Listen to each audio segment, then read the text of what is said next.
అందరికీ నమస్తే. Welcome back to Rainbow Home Cooking. ఈరోజు మీ అందరికీ చూపించబోయే special recipe carrot halwa. Carrot halwa చాలా టేస్టీగా రావాలంటే కొన్ని టిప్స్తో ఎలా చేసుకోవాలో ఈరోజు మీ అందరికీ ఈజీగా చేసి చూపించబోతున్నాను. వీడియోని అయితే మీరు స్కిప్ చేయకుండా చూసేయండి. టేస్ట్ చాలా బాగుంటుంది. దీనికోసం నేను ముందుగా 1 లీటర్ పాలని బాయిల్ చేసుకుంటున్నాను. 1 లీటర్ పాలు సగం అయ్యేంత వరకు కూడా వీటిని బాయిల్ చేసుకోవాలి. 1/2 కేజీ క్యారెట్కి 1 లీటర్ పాలను తీసుకోవాలి. ఇలా 1/2 లీటర్ అయ్యేంత వరకు బాయిల్ చేసుకోవాలి. పాలు బాయిల్ అయ్యేలోపు ముందుగా క్యారెట్ని తురిమేసుకోవాలి. పీల్ అంతా తీసేసుకొని దీన్ని తురిమేసుకోవాలి. క్యారెట్ హల్వా చేసుకునేటప్పుడు ఈ టైప్ క్యారెట్ తీసుకుంటే హల్వా టేస్ట్ చాలా బాగుంటుంది. నార్మల్ క్యారెట్ కంటే కూడా ఈ టైప్ రెడ్గా ఉండే క్యారెట్ అయితే టేస్ట్ చాలా బాగుంటుంది. ఇలా తురుముకుని దీన్ని పక్కన ఉంచుకోవాలి. ఇలా పాలు 1/2 లీటర్ అయ్యేంత వరకు బాయిల్ చేసుకుని స్టవ్ ఆఫ్ చేసుకుని వీటిని కూడా పక్కన ఉంచుకోవాలి. ఒక ప్యాన్ పెట్టుకొని 2 టేబుల్ స్పూన్ల వరకు నెయ్యిని వేసుకుని క్యారెట్ తురుముని ఫ్రై చేసుకోవాలి. దీన్ని ఒక 5 నిమిషాల పాటు ఇలా కలుపుకుంటూ ఫ్రై చేసుకోవాలి.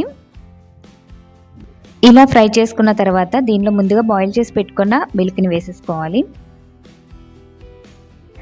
మిల్క్ యాడ్ చేసుకున్న తర్వాత దీనిలో పంచదార వేసుకోవాలి. పంచదార ఒక 1/2 కప్పు వరకు యాడ్ చేసుకోవాలి.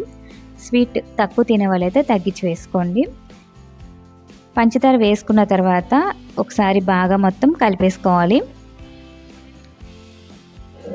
క్యారెట్ హల్వా ఇలా కొంచెం ఉడికించుకున్న తర్వాత దీనిలో పచ్చికోవాని యాడ్ చేసుకోవాలి. ఒక 1/2 కప్పు వరకు వేసుకోవాలి.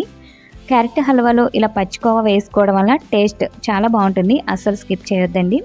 పచ్చికోవా మనకి బయట దొరుకుతుంది, లేదా ఇంట్లో కూడా చేసుకోవచ్చు. ఆ లింక్ మీకు డిస్క్రిప్షన్లో పెడతాను. ఇలా పచ్చికోవా వేసుకున్న తర్వాత ఇలా లో ఫ్లేమ్లో కలుపుకుంటూ దీన్ని ఉడికించుకోవాలి.